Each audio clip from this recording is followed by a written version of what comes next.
கண்மணி அன்போடு காதலன் நான் எழுதும் கடிதமே.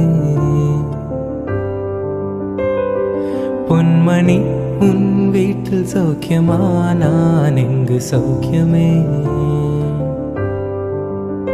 உன்னை எண்ணி பார்க்கையில் கவிதை சுட்டுது, அதை எழுத நினைக்கையில் வார்த்தை முட்டுது. ஓஹோ கண்மணி அன்போடு காதலன் நான் எழுதும் கடிதமே. பொன்மணி உன் வீட்டில் சௌக்கியமா, நான் எங்கு சௌக்கியமே.